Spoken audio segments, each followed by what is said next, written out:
Ya, entonces hemos ido avanzando en esto de la nomenclatura de bancos. Ya hemos visto todos los parámetros de diseño que hay involucrados en este tema. Barding, espaciamiento, taco, pasadura, longitud de carga, carga de explosivos, toneladas que se van a estar volando en un pozo. Hasta el momento hemos visto como la influencia que tiene un pozo y el factor de carga, que es un parámetro bien importante en temas como técnicos sobre todo, ya que me va a ayudar a hacer proyecciones, por ejemplo, en cuanto a la cantidad de explosivos que necesito en una determinada malla. Así que el factor de carga es probablemente uno de los valores eh, más importantes desde el punto de vista técnico. Esto que me da como la relación entre cantidad de explosivos y toneladas que se van a poder destruir con esa cantidad de explosivos. Ya entonces lo que nos estaría faltando es básicamente lo relacionado al precorte y las filas amortiguadas también, ¿m? Que eso es lo que vamos a ver hoy y mañana, temas relacionados con precorte. Y bueno, en la aplicación de mañana también vamos a agregar algunos precios de explosivos em, para que podamos obtener un valor de costo unitario de la dronadura. Ya con eso podemos tener también eh, una proyección de lo económico que podría ser aplicar cierto diseño en la malla. Entonces, con este valor de costo unitario, yo puedo comparar mallas entre sí. ¿Ya? Es súper fácil comparar mallas teniendo el costo unitario. Entonces, esa es como una de las funciones que se buscan obtener a partir de, bueno, el factor de carga y el costo unitario de las materias primas que estoy utilizando y de los accesorios o sistemas de iniciación. También, Profe, disculpe, una consulta. Me están sí, dígame, preguntando por qué dura tanto esta clase. ¿cómo? ¿Por qué dura tanto esta clase? ¿Cómo por qué dura tanto esta clase? No sé, pues, dice que un profesor, estoy aquí con un profesor, y me dice, ¿por qué dura tanto la clase? Un profesor de colegio. Pero si llevamos 17 minutos recién, pues. ¿Cuánto quiere que duren? ¿5? No, porque mi horario dice de las 3:05 hasta las 5:20. Ah, porque así lo determina En la acá. planificación. Sí, pues Ah, la planificación. sí, lo que pasa es que cada carrera tiene una cantidad de horas teóricas y horas prácticas. Y también, bueno, lo mismo de la práctica profesional también tiene una cantidad de horas. Entonces va en relación a eso lo que se destina a cada asignatura también. ¿Ya? Y cuando se planifican, por ejemplo, esta asignatura son 90 horas semestrales.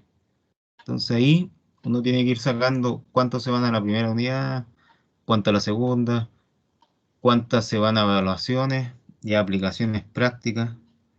Eh, Así que, bueno, tiene esa duración, pero igual nosotros estamos como tratando de hacer las clases de una hora y media máximo.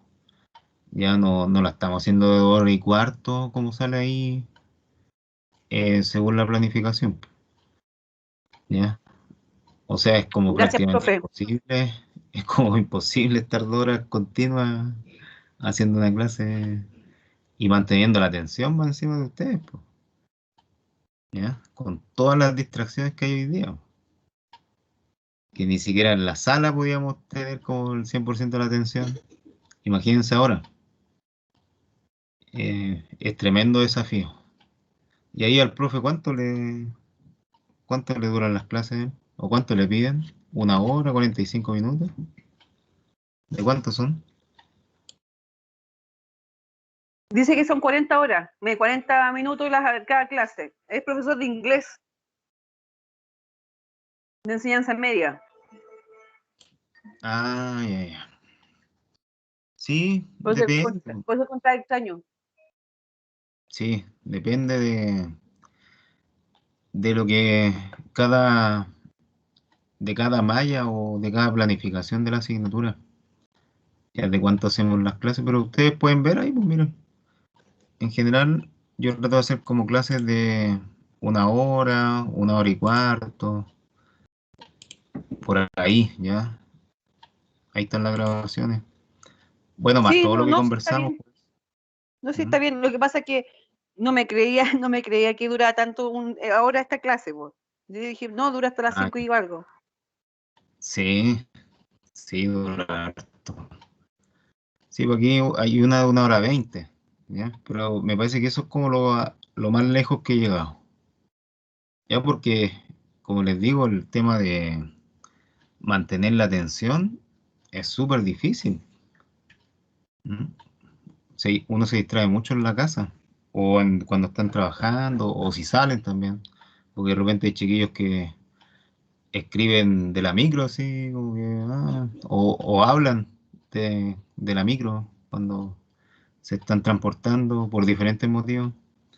Entonces, hacer 2 horas en esas condiciones, como que no tiene eh, un real Es igual, sentido. la tea, profe. Sí, mm, sí, pues, bueno, pero se hace lo que se puede. Yo creo que tanto ustedes como nosotros estamos haciendo lo Sí, mejor lo que se puede. posible. Sí, Sí, sí, profe. llevar lo mejor posible esto. Ya, ya miren, entonces vamos a tener diferentes tipos de mallas. Unos de este tipo, ¿m? Van a haber faenas que buscan como principalmente fragmentar la roca y extraerla.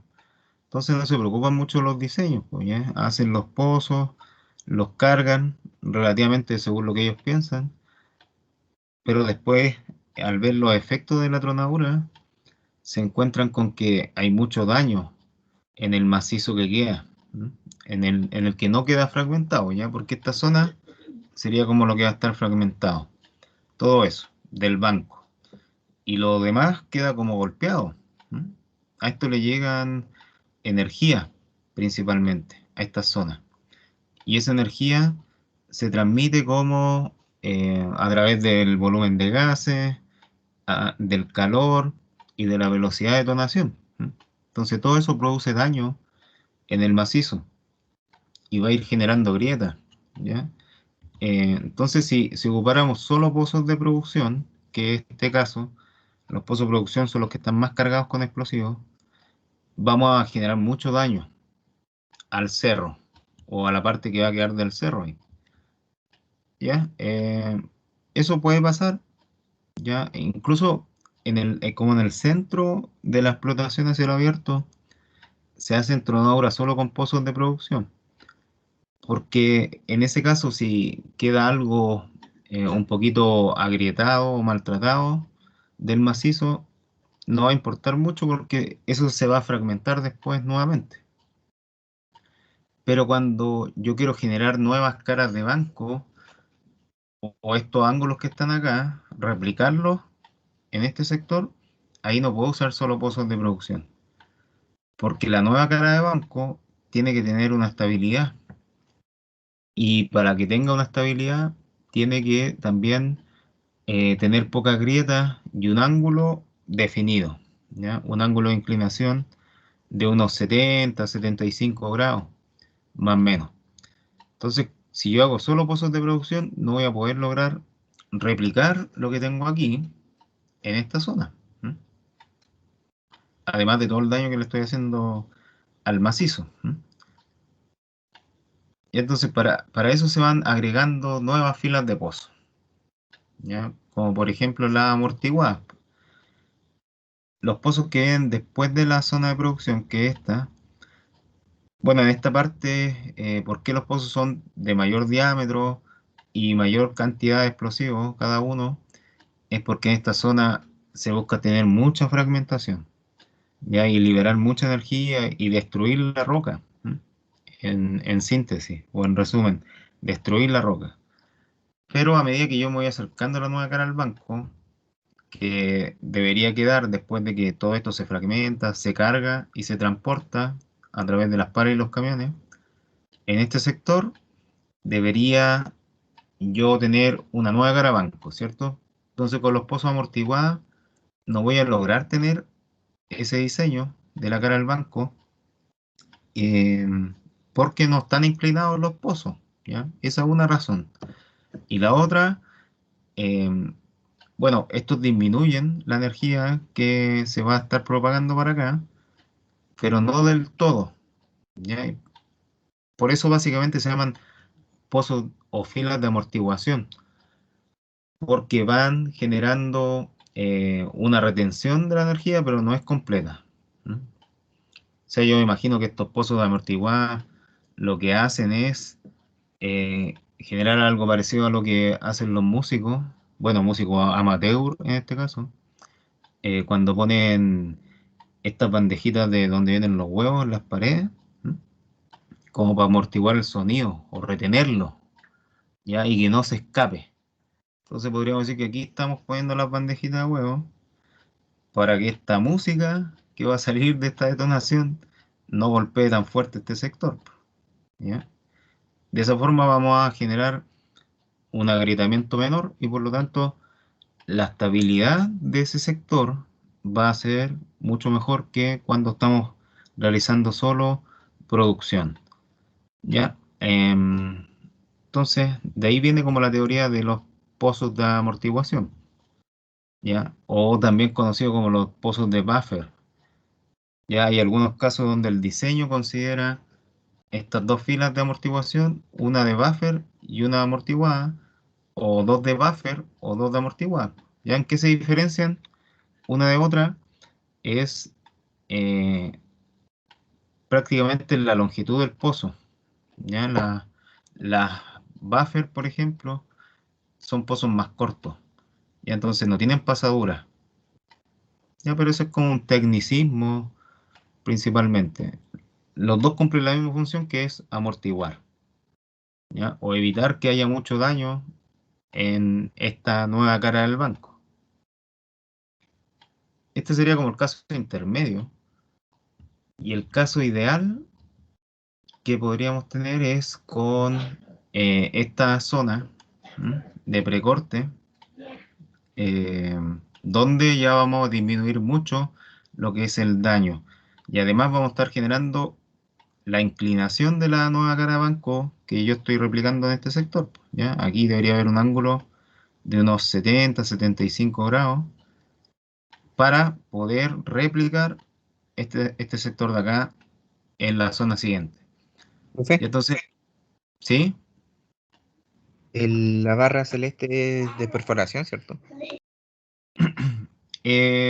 Sí, esa es como la perforación del precorte, pero que está con explosivo de precorte. ¿Ya? Ese color calipso o celeste que está ahí, quiere decir que está cargada con explosivo de precorte, que es un explosivo especial. Y ahí vamos a ver de qué se trata.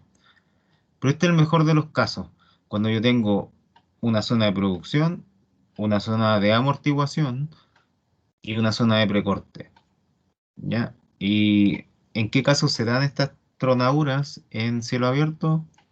Es cuando tenemos tronaduras de contorno. ¿Ya qué quiere decir eso? Que yo estoy generando nuevas caras de banco. Entonces, para que eso quede realmente como está en este sector, tengo que tener un precorte inclinado y poco o nada de agrietamiento en esta nueva cara de banco.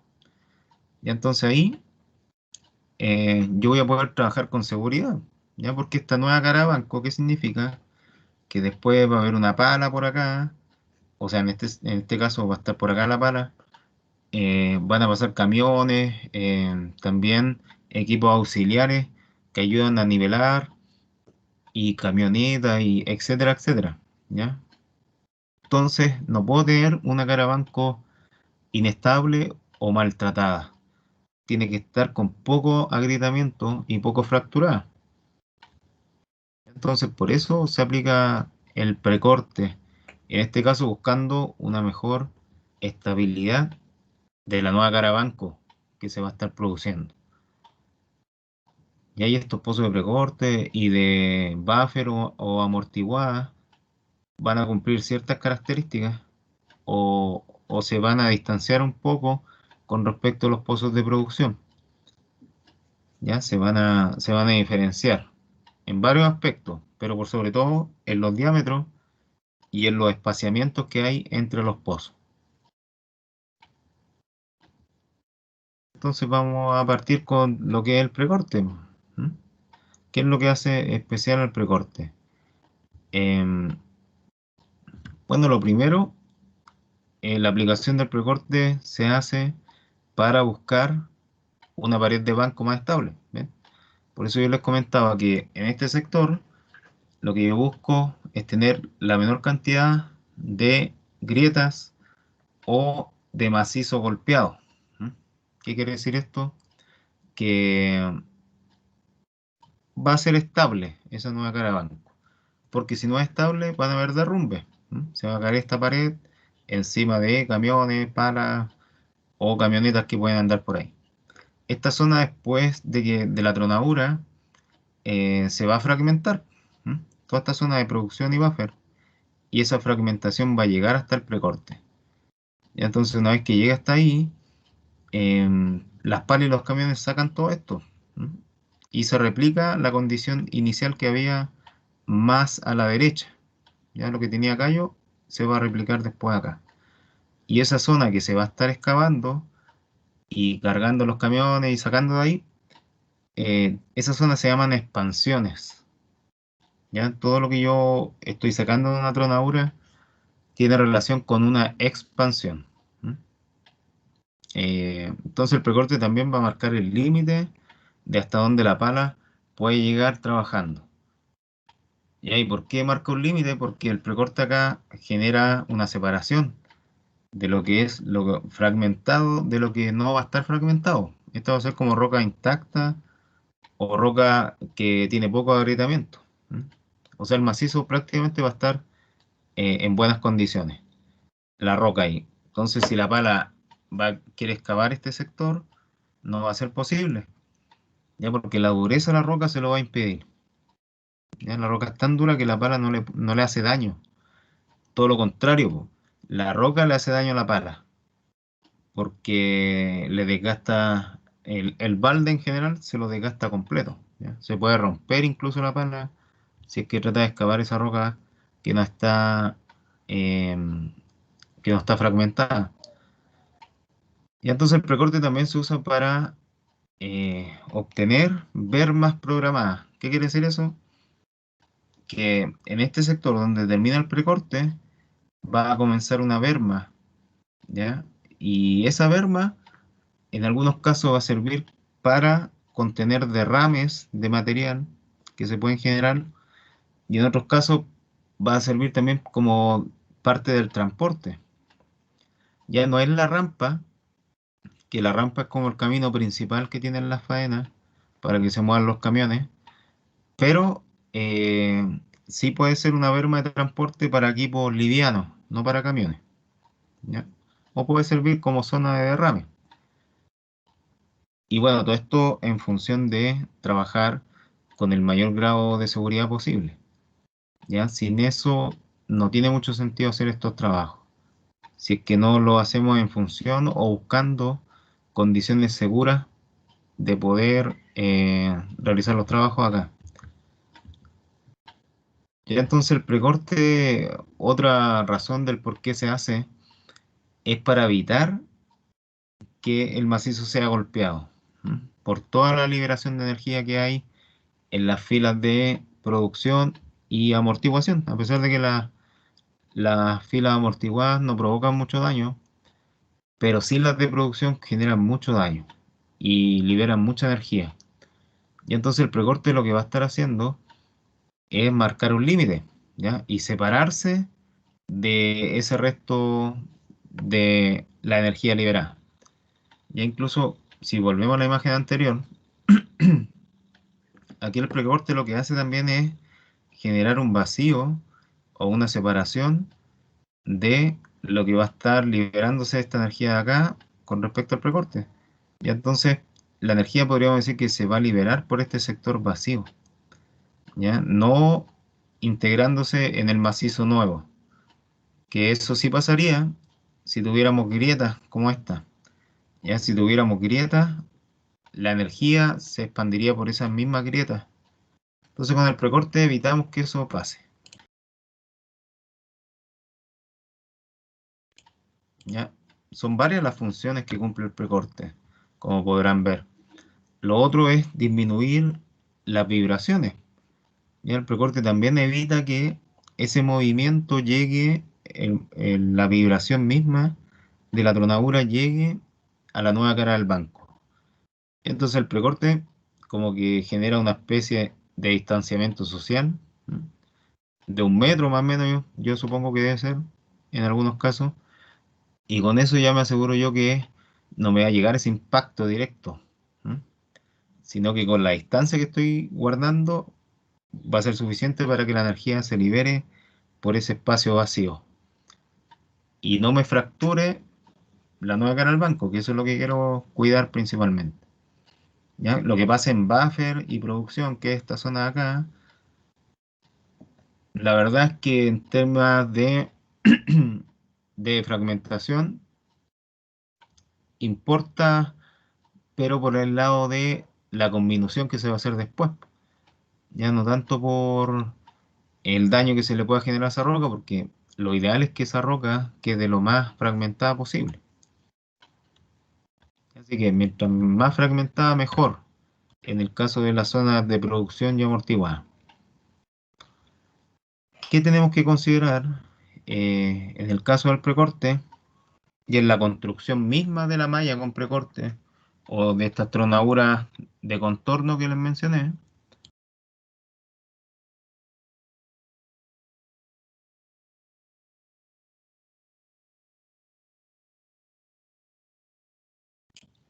Bueno, lo primero es lo que podemos ver acá en la imagen. ¿Mm? La zona de producción se diferencia de la zona de buffer principalmente por los espaciamientos y los bardens. Ya los espaciamientos pueden variar, o no varían mucho en general, los de la amortiguada con respecto a la producción, pero lo que sí varía son los bardens. Ya el barden que separa zonas amortiguadas y filas de producción entre sí puede llegar a ser el doble del que separa las filas de amortiguación o buffer que están acá. ¿Ya? Entonces, ¿qué va a pasar? Que el precorte, este rango como que lo disminuye aún más la separación de los pozos. Ya por eso se ven tan pegaditos aquí. El precorte lo que hace es trabajar pozos en general entre 1 metro, 1,5 metros de espaciamiento, cosa de que cuando se libera la energía en este sector, realiza un corte de este lugar. Ya por eso yo les mencioné en algún momento que el precorte funciona como cuando uno saca una hoja de cuaderno que está perforada. ¿Mm? Eso es prácticamente lo mismo que hace el explosivo acá. Es como tirar la hoja y sacarla. ¿Mm? O sea, generar un corte a partir de las perforaciones que están ahí. ¿Ya? Básicamente eso es lo que hace esta línea en el diseño del banco. Y realizando ese corte va a también separarse del sector de intenso agrietamiento y fracturación que va a estar acá, ya en toda esta zona. Dentro de los pozos, los diámetros son mucho menores que los otros. ¿Mm? Tenemos acá zonas de amortiguación y buffer y producción.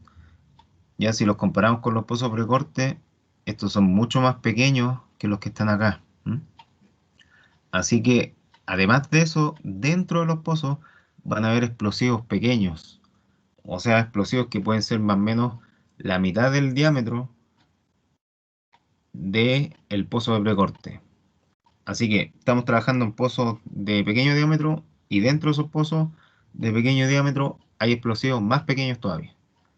Y ahí con eso también se va a evitar que se genere mucho daño, porque el precorte, a pesar de que es poquito el explosivo que tienen los pozos, de todas formas va a generar un tipo de daño acá, en este sector. Bueno, con eso básicamente tiene que ver la baja densidad lineal de carga, ya con explosivos de pequeño diámetro que van dentro de los pozos. Otra condición que se cumple en el precorte es que todos los pozos tienen que salir al mismo tiempo, ¿ya? Eso es casi una regla fundamental para que esto funcione.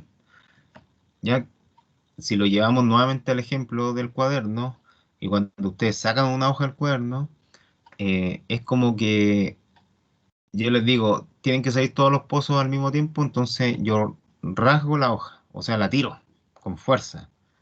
Si yo no hiciera eso y la sacara así de a poquito o con poca fuerza, lo más probable es que voy a sacar la mitad de la hoja, ¿m? O un cuarto de la hoja, si no la tiro muy fuerte. Pero si la tiro fuerte, y eso estaría como simulando que todos estos pozos van a detonar al mismo tiempo, ahí sí que la hoja sale completa y se estaría generando la separación de este sector con respecto al que está acá. Ya por eso los pozos de precorte tienen que ser todos iniciados al mismo tiempo. ¿Ya? Entonces,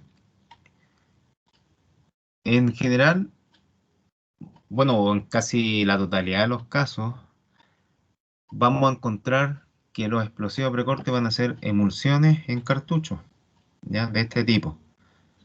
Van a venir en diferentes formatos, todo va a depender de cómo vienen los empaques también, porque estas emulsiones vienen en cajas.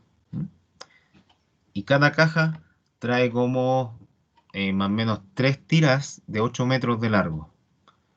Ya es como cuando uno va a comprar longaniza a H&M, po, ¿eh? Se las venden por tira y vienen varias longanizas en esa tira. Ya las emulsiones de precorte se trabajan así también, en tiras de 8 metros de largo generalmente. Y de esa forma también para los operarios es más cómodo ingresarla al pozo, ¿ya? ¿Qué tiene de especial esta? Bueno, además de que están todas unidas, ¿cierto? Estos cartuchos de emulsión, lo otro que tienen de especial es que dentro de ellos o anexados a ellos va a haber un cordón detonante, ¿ya? Eso también lo hace especial a estas emulsiones de precorte, que tienen integrado un cordón detonante, ya en toda su extensión. O sea, si la tira acá es de 8 metros, los 8 metros van a tener cordón detonante integrado. Y bueno, el tema de que dice acá desacoplado, explosivo desacoplado, significa que este cartucho de emulsión, cuando se ingresa al pozo, ¿cierto? Aquí están ingresando al pozo, va a quedar espacio libre dentro del pozo. Y ahí en general eso pasa con todos los cartuchos que yo ocupo, ya sea en minería a cielo abierto o subterránea. Si yo cargo un pozo con cartucho, voy a estar generando un desacoplamiento de esa carga, ¿ya? Y con eso, bueno, ¿qué va a obtener? Que cuando el explosivo detone, esa energía no va a golpear tan fuerte o no va a fragmentar tanto, sino que va a generar un corte, ¿ya? Porque genera líneas que se unen entre sí, entre los pozos. Entonces ahí se van generando los cortes eh, que se van a ir uniendo entre el pozo acá, con el de al lado, con el de allá, con el de allá, y así, ¿no? Con todos esos pozos que están ahí en la misma línea. Separados generalmente entre 1 metro o 1,5 metros entre ellos. ¿No?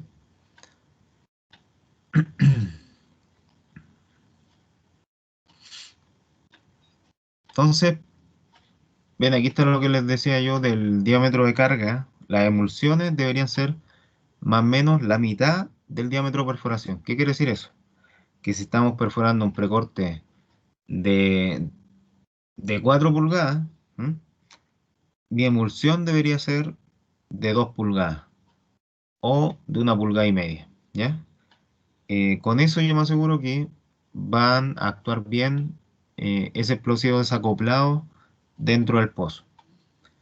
Vamos a tener algunas fórmulas que se pueden ocupar para determinar cuál es la presión en las paredes del pozo, ¿m? Ya que el precorte hay dos formas de estudiarlo. Una es con respecto al daño que le va a hacer el explosivo a esa línea de pozos, ¿eh? A través de la presión que va a liberar el explosivo dentro del pozo. Esa es una forma de estudiar el daño que va a generar el precorte. Y otra es con respecto a las vibraciones o el movimiento que se va a producir una vez que todos estos pozos se detonen, ¿ya? Por eso tenemos esta fórmula que tiene relación con la presión que va a generar el explosivo una vez que detone en las paredes del mismo pozo. Eso lo vamos a tener en megapascales. Vamos a tener una razón de desacoplamiento. Ya esto lo que mide básicamente es la relación que hay entre los diámetros y las longitudes cargadas. Y con eso vamos a poder obtener la F, la razón de desacoplamiento.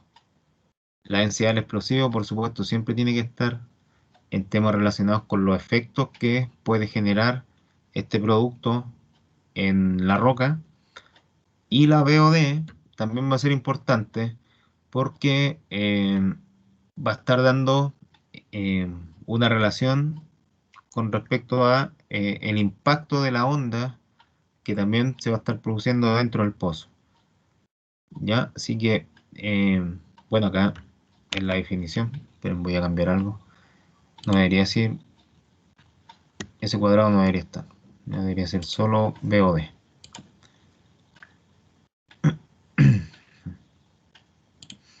Y entonces la velocidad de detonación al cuadrado nos va a ayudar también a determinar la presión que se va a producir en esta pared del pozo que se va a estar generando.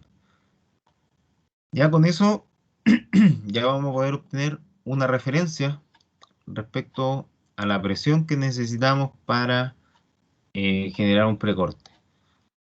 Ya cada roca tiene como su presión definida, entonces lo que yo tengo que hacer es alcanzar esa presión, no pasarme idealmente para no generarle más daño al macizo rocoso, y llegar hasta ese nivel o lo más cercano a ese nivel de presión donde la roca se comienza a fracturar y por lo tanto se va a empezar a cortar debido a los pozos de precorte. Ya, la razón de desacoplamiento F que teníamos antes va a estar en función, como les dije, de los diámetros y de las longitudes de pozo perforado y cargado con explosivos, y también va a estar elevado a n, ¿ya? El n es un exponente que está en función de si estamos trabajando en pozos con agua o secos. Entonces, si en este caso el pozo es seco, como puede ser la mayoría de los casos en faenas del norte grande, pozo seco, va a estar la F elevada a 1,25, ¿ya? Porque el exponente n va a ser 1,25. Y en el caso que nos encontremos con pozos con agua o con un porcentaje de humedad elevado, va a ser igual a 0,9 este exponente. ¿Ya? Entonces, la F, ¿cómo la determinamos?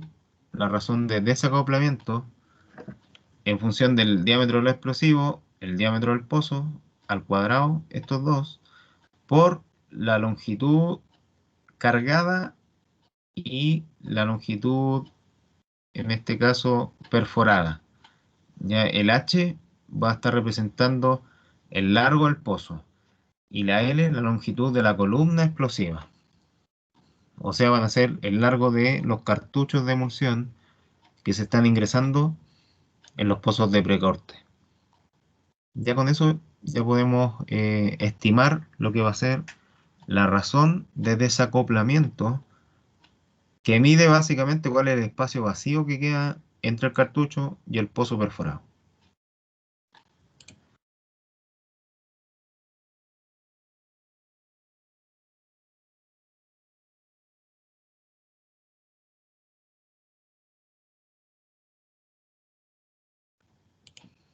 Ya, no tienen que olvidar nunca, en este caso, cuando estamos trabajando con em, tantos números, ¿cierto? Y tantas variables en la fórmula, no se olviden de las unidades en las que la fórmula pide estas variables.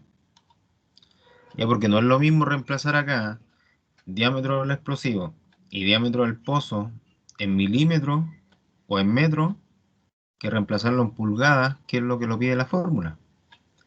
Ya la fórmula está pidiendo los diámetros en pulgadas. Así que cuidado con eso, que generalmente tienen problemas con las unidades. Y para reemplazar ahí en la fórmula. Siempre se tienen que guiar por esto, por eh, por la unidad en que se tiene que trabajar. O si no, los resultados les van a dar muy distintos.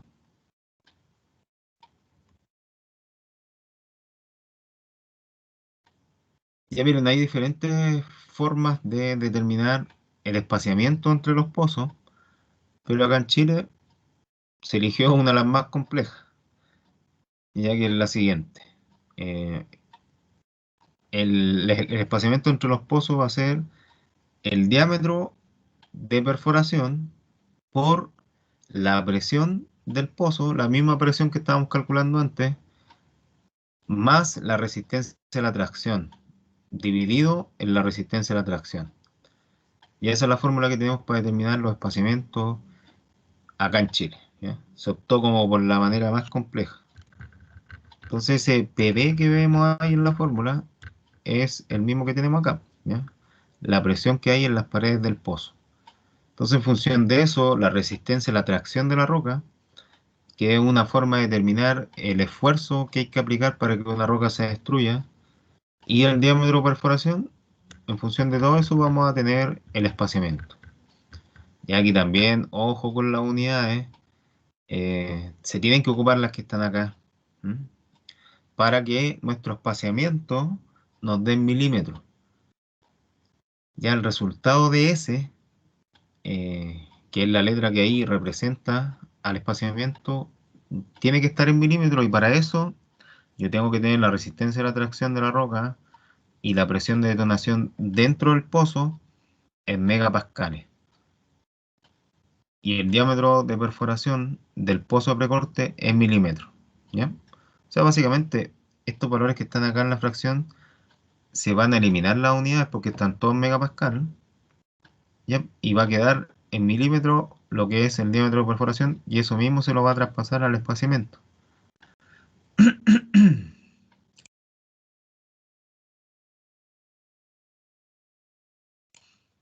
Ya, pero miren, por más compleja que se vea la fórmula, eh, igual hay que tener claro que este espaciamiento tiene que estar cerca a un metro, y no puede pasarse de 2 metros, ¿ya? Entonces generalmente lo vamos a encontrar entre un metro y medio, los espaciamientos del precorte, ¿ya? Son tramos bien cortitos.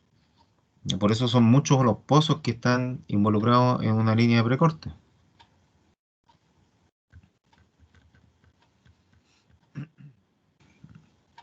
Ya, acá tenemos una imagen referencial de lo que podría ser un precorte,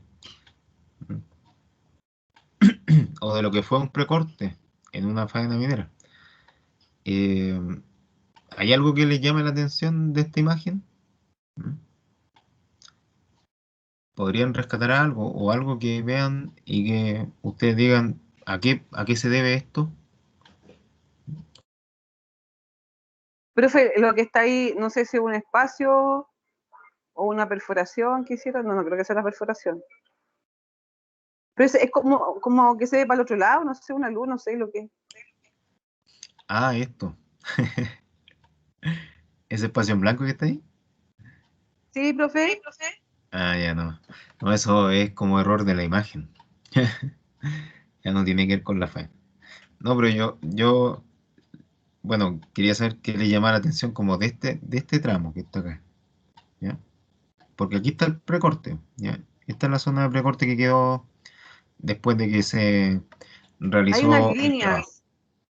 Hay unas líneas, ¿cierto? ¿Cierto? Que en este caso no son blancas como la que está acá.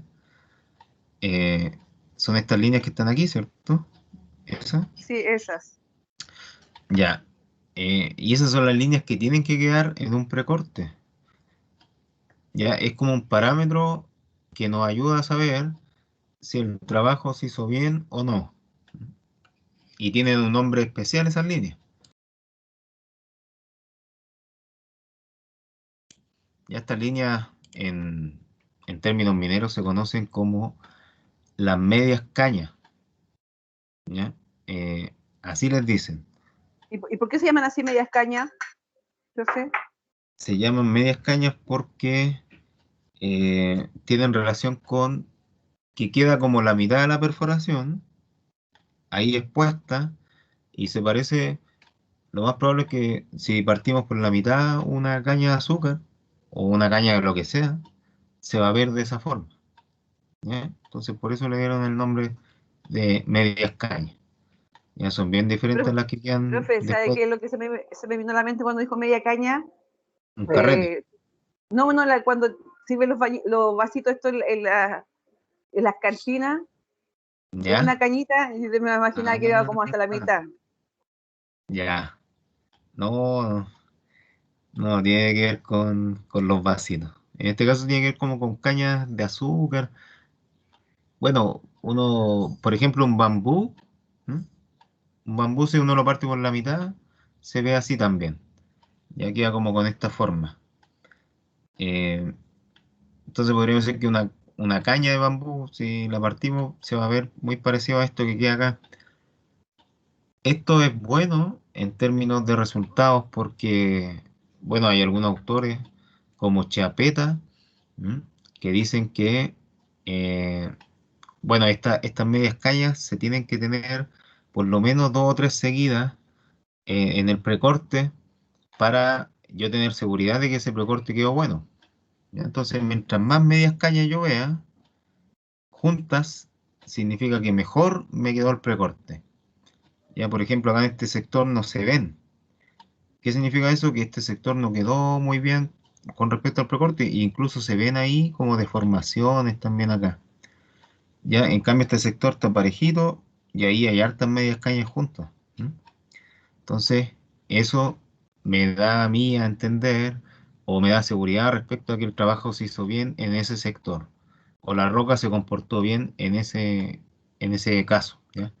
También la media caña da seguridad respecto a la estabilidad, porque mientras más yo vea, significa que este sector o esta roca es más competente, ¿ya? O sea, tiene menos probabilidad de desprenderse. Entonces hay toda una teoría con respecto a las medias cañas. Pero en palabras simples, lo que nosotros buscamos es obtener la mayor cantidad de las perforaciones que se vean del precorte, ¿ya? Que se vean de esta forma, como líneas marcadas en esta zona de la nueva cara del banco que se generó. ¿Ya? Esta es la nueva cara del banco. Todo lo que había delante de esto se sacó, se fragmentó, se cargó, se transportó y se sacó del lugar. ¿Ya? Entonces después lo que uno ve en el diseño del rajo es esto. Esta cara del banco con esas medias cañas, idealmente lo más visibles posible. ¿Ya? Hay otro autor que se llama Austerlony, ¿m? Que dio algunas sugerencias con respecto a los tiempos que deberían tener en el precorte este tema de la secuencia de salida o de detonación. ¿Ya? Entonces, ¿qué es lo que propone Osterlony? Dice, o a través de los análisis que él pudo obtener, análisis o estimaciones de pruebas de laboratorio y también en terreno, probablemente, también lo hizo ahí, dijo que si uno le daba eh, delay o segundos, milisegundos de dispersión o separación a los pozos de precorte, se van a tener malos resultados, ¿ya? Él hizo el estudio con 1 milisegundo entre pozos, ¿ya? Entonces este le dio 1, al otro 2, 3, 4, 5 y así, sucesivamente. Entonces sus resultados no fueron buenos, ¿m? Porque dijo a través de estos resultados que la forma en que quedaba hecho ese precorte no era buena, ¿ya? Bueno, ahí habrá especificado mucho más de lo que yo tengo acá, del por qué razón no funcionaba bien si yo le daba retardos a los pozos, o sea, diferentes tiempos. Y entonces después hizo estudios con el mismo tiempo, o para que los pozos se detonaran de forma instantánea todos, ¿ya? Y ahí sí encontró que el precorte funcionaba bien y cumplía esta función de separarse del resto de la tronadura, que sería el sector que está acá adelante, ¿ya? Se separaba cuando salían todos los pozos al mismo tiempo, de forma simultánea, ¿m? Pero puso una letra chica ahí, ¿m? Dijo, eso es lo mejor que se puede hacer, pero hay que tener ojo con el nivel de vibraciones que se pueden generar al detonar tantos pozos al mismo tiempo, de manera simultánea o continua. El nivel de vibraciones se puede disparar. Ya entonces, bueno, esto básicamente lo podemos ver como que varios sismos se dieron al mismo tiempo. ¿Ya? Los pozos de Tronadura nosotros los podemos ver como pequeños sismos que se van produciendo. ¿Ya? Por cada detonación se va a estar generando un movimiento. Cada pozo va a generar un movimiento y eso puede ser equivalente a un sismo. Entonces, si yo detono varios pozos al mismo tiempo, son varios sismos que se van a generar. Así que en ese sentido dijo, tengan ojo porque si ustedes detonan más de 30 pozos al mismo tiempo, van a generar muchos pequeños sismos que van a tener consecuencias en la nueva cara al banco.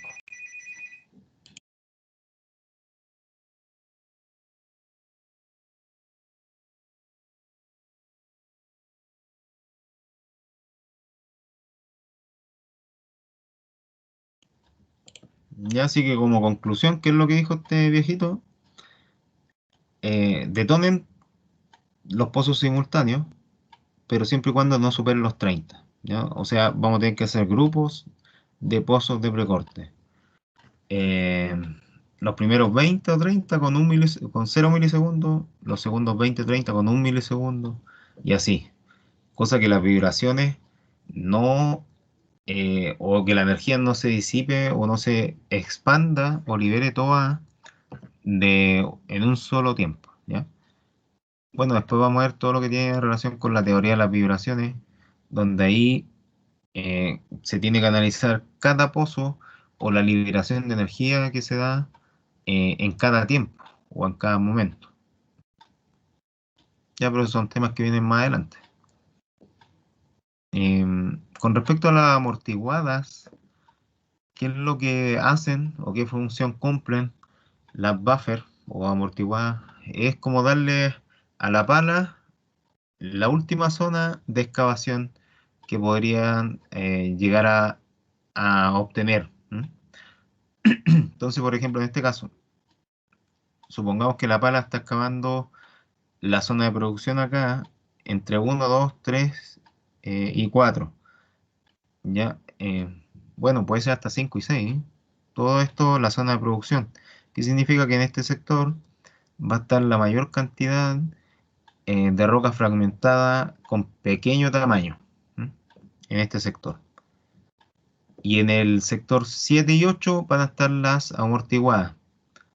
¿Ya qué quiere decir acá? Que van a haber tamaños mayores de roca, ¿m? De fragmentación, y que en ese caso la amortiguada le va a estar diciendo a la pala que hasta ahí nomás debería llegar, y que si trata de seguir avanzando, el precorte se lo va a impedir, porque en ese sector la roca no está alterada, ¿m? O sea, la roca está intacta, y no va a ser posible que pueda seguir excavándose. Entonces, la amortiguada marca un límite para que la pala pueda seguir realizando su excavación. ¿Ya cuántas filas de amortiguadas se pueden tener o se recomiendan tener? La verdad es que va a depender de la faena, las condiciones de trabajo de esta faena y también de cuánto me puede aceptar respecto a las cargas, la malla que yo estoy generando. Ya, pero eh, en muchos casos son una o dos filas de amortiguada, no más que eso. Ya no podrían ser más de dos filas de amortiguada. Em, ¿Y qué vamos a ver también que se da en este caso, si es que son dos filas? Es que van a cumplir con tener menor diámetro y menor espaciamiento entre ellos también. Algo parecido a lo que sucede con el precorte. Ya, pero nunca tan extremo tampoco. Entonces, las filas de amortiguada también se pueden analizar con respecto a lo mismo que estábamos viendo del precorte. Eh, También yo puedo ahí realizar análisis respecto a la vibración que van a estar produciendo estas filas, porque al reducir los espaciamientos y los barden, significa que estoy afectando un sector más pequeño, pero con más energía. ¿Mm? O sea, estoy afectando más metros cuadrados con esa fragmentación que se va a dar ahí. Entonces, por eso yo tengo que analizar lo que es la velocidad crítica de la roca, que es básicamente el nivel de vibración que se va a estar dando en un determinado sector. ¿Ya? Entonces, por ejemplo, acá tenemos filas de producción. ¿Mm? Estas pueden ser eh, tres, cuatro filas o varias más de las que están aquí presentes. Vamos a tener una fila de amortiguación. ¿Mm? Y una fila de buffer. ¿Ya? Em, entonces, con este criterio que tenemos acá, lo que se busca es obtener cuál va a ser el daño que van a estar generando estas cuatro filas según el sector donde yo estoy registrando la medición. Ya, por ejemplo, el daño que genera en el sector 1, acá en la cresta de este banco, con respecto a los pozos de esta primera fila de producción, de la segunda, de amortiguación y de la buffer, eh, ¿con cuánto llegan ahí? ¿O cuál de estas cuatro afecta más ese sector? ¿Ya? Después lo vemos con respecto al segundo, que está ya como la cara del banco libre que tenemos acá. ¿Cómo va a quedar dañada con respecto a la liberación de energía de estas cuatro filas también? Y el 3 va a estar midiendo lo mismo. Esta ya es como la pata del banco, el sector más bajo, que se va a ver lo más probable que afectado por la buffer 1, que es la que va a estar más cercana acá. Y el 4, que es la cresta del banco siguiente, del que sigue en el nivel más inferior, probablemente ahí el que más va a afectar va a ser la fila amortiguada que tenemos acá. Ya, aunque también podría ser la producción que hay acá en esta segunda fila. Entonces, todos esos análisis se tienen que hacer con respecto a la vibración que va a estar golpeando esta zona de medición. ¿Cómo se hacen las mediciones aquí? Bueno, hay un aparato que se llama geófono, ¿m?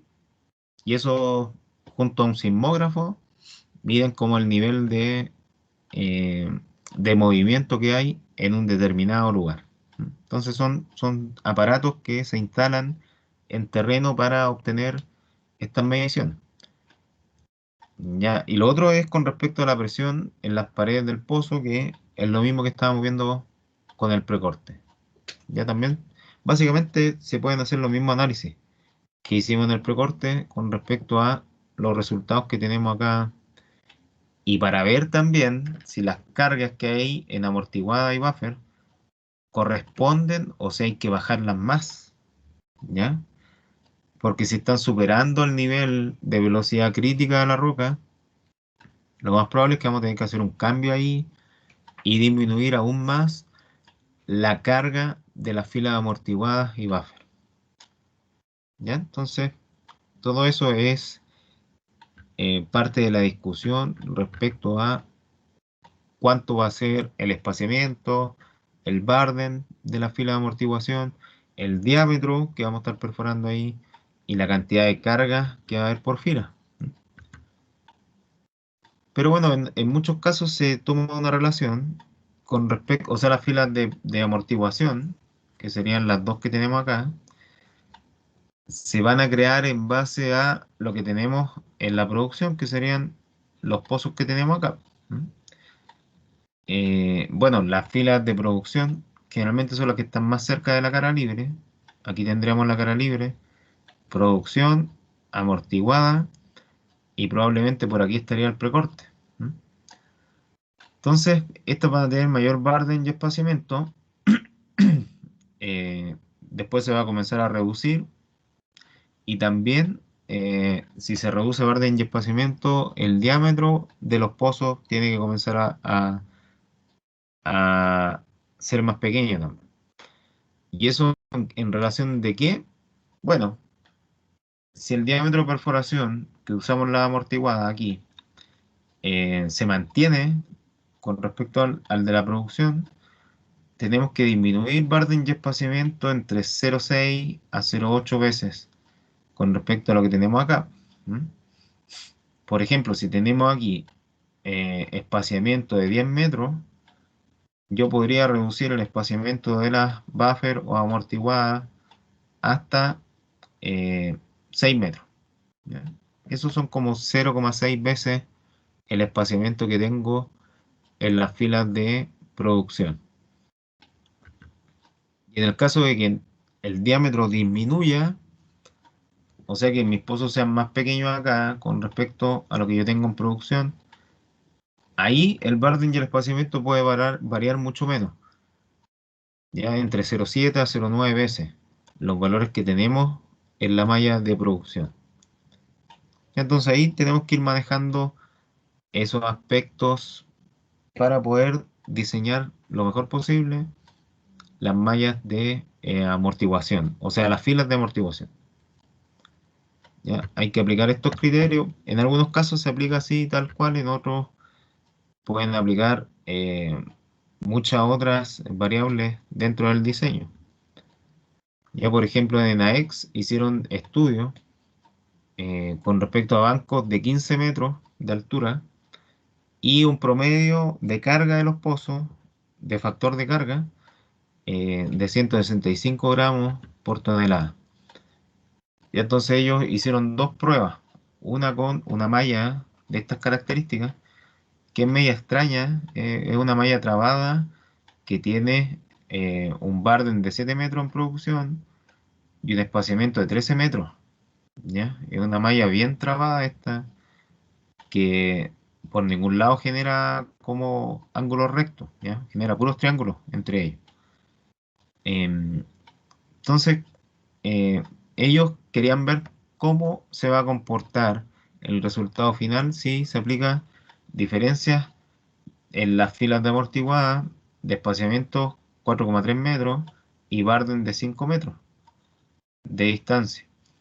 ¿Ya? Eso siempre que se ocupen 6,5 pulgadas en los pozos de las amortiguadas que tenemos aquí y los pozos de producción que en ese caso estaban ocupando eran de 11 pulgadas. Y entonces ellos hicieron pruebas con esta malla y los resultados fueron los siguientes. La velocidad crítica que puede aceptar la roca. Ya las mediciones las hicieron más o menos donde debería estar la nueva cara del banco o la zona del precorte. Y en ese sector, la medición que obtuvieron es de 343 milímetros por segundo en cuanto al movimiento, ¿ya? El sismo. O sea, si lo llevamos a una escala de Richter o de Mercalli, podríamos decir que es un grado 5 o 6 de Mercalli, ¿ya? O sea que genera daño, pero no tanto. Entonces, con ese tipo de malla teníamos resultados relativamente correctos. A pesar de que había movimiento, no había mucha destrucción. Y ahí después mantuvieron, bueno, para el mismo banco, por supuesto, de 15 metros de alto y factor de carga promedio 165 gramos por tonelada. Solo cambiaron las dimensiones o la nomenclatura de este banco en cuanto a las dimensiones. Ya, aquí el espaciamiento lo aumentaron el Barden, o sea, el Barden lo mantuvieron acá y aquí lo aumentaron. Y respecto a la malla de producción se mantuvo tal cual, con sus 13 metros de espaciamiento y 7 de Barden. Lo que variaron en las filas de amortiguadas fue el diámetro de perforación y que por lo tanto ese diámetro también va a estar cargado con explosivos. Lo pasaron de 6,5 que tenían antes a 9 pulgadas. ¿Ya? Y los resultados que obtuvieron son bien distintos a los anteriores. ¿Ya? A pesar de que aumentaron los espaciamientos, aún así el nivel de movimiento o de velocidad crítica que se produjo es mayor al caso anterior. ¿Ya? O sea, podríamos decir que en temas de fragmentación o daño que se le puede generar a una nueva cara al banco, que es lo que está simulando esta línea roja, que es donde se toma el punto de medición, va a influir mucho más el diámetro de los pozos de amortiguada que el espaciamiento que yo les puedo dar a ellos. ¿Ya? Entonces los espaciamientos los puedo variar y en ese caso los resultados de velocidad crítica no van a ser, en este caso, un grado 7 de Mercalli, 7 u 8. ¿Ya? Eso va a aumentar cuando yo cambie el diámetro de perforación. O sea, lo pase, como ocurrió en este ejemplo, de 6,5 a 9 pulgadas. Eso me está dando como resultado que no es una buena decisión, que yo debería trabajar más con los espaciamientos que con los diámetros. Ya entonces así se van creando las filas de amortiguadas, ¿ya? Tomando como referencia estudios como este, ya donde yo veo cuál va a ser la cantidad de impacto que va a llegar a una cara del banco supuesta que se va a estar generando ahí.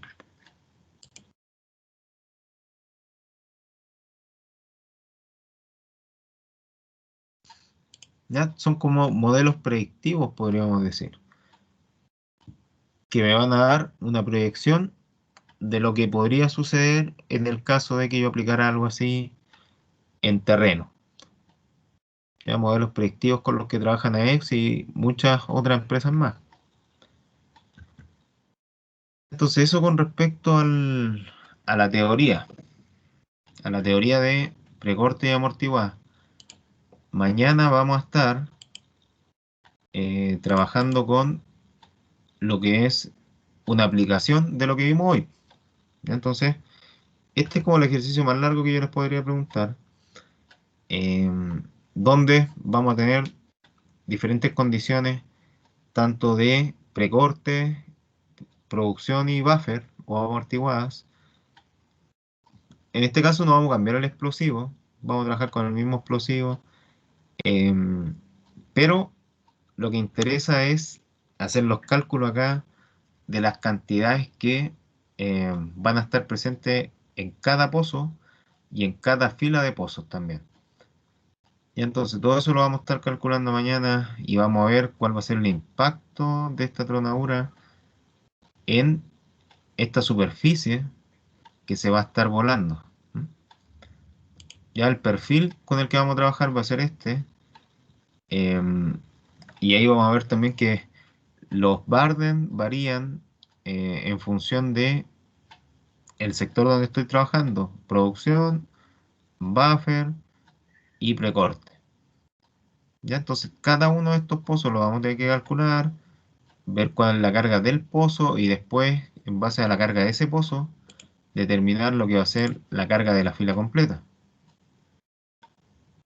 Ya todavía me faltan algunos ajustes que hacerle a este ejercicio, pero para mañana por supuesto que va a estar listo para que lo trabajemos, ¿ya? Em, bueno, hay varios parámetros que hay que considerar antes de desarrollarlo. Por ejemplo, cuál va a ser la superficie total que se va a estar eh, eh, tronando en este caso, y condiciones del taco de las buffers, de producción y precorte. Ya son muchos los parámetros que hay que estar evaluando acá. También le vamos a agregar lo que son los costos. ¿Mm? ¿Cuánto cuesta cada insumo, cada accesorio o materia prima que voy a estar usando en desarrollar este ejemplo? ¿Ya? Y bueno, básicamente las preguntas que vamos a tener que responder son las toneladas de roca que se van a estar fragmentando, volando y removiendo en algún momento, los kilos de explosivos totales usados en la malla, el factor de carga, ¿m? Como les dije, o como les vengo diciendo desde hace unas semanas ya, el factor de carga, uno de los parámetros más importantes que tiene la tronadura, y el costo total o el costo unitario que va a tener realizar este trabajo. Ya con este costo total y después posteriormente el costo unitario que vamos a calcular, se pueden hacer comparaciones entre mallas completas. ¿Mm?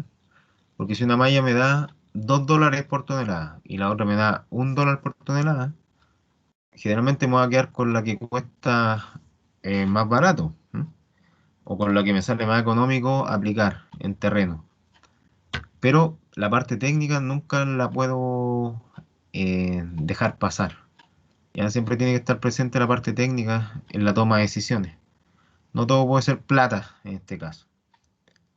Y entonces aquí están las fórmulas propuestas con las que vamos a estar trabajando. Vamos a ir reemplazando ahí pozo por pozo, fila por fila, para ir sacando estos resultados de la tronadura que tenemos acá. ¿M? Hasta que al final esté como el costo unitario reflejado en dólares por tonelada. Ya, pero todo eso lo vamos a estar viendo mañana. Y bueno, mañana traten de estar con calculadora, cosa de que me puedan ayudar con los cálculos también. Y alcancemos a terminar el ejercicio mañana, porque no tenemos más tiempo para verlo otro día. Ya, jóvenes, señoritas, así que eso sería por hoy. Muchas gracias, profesor.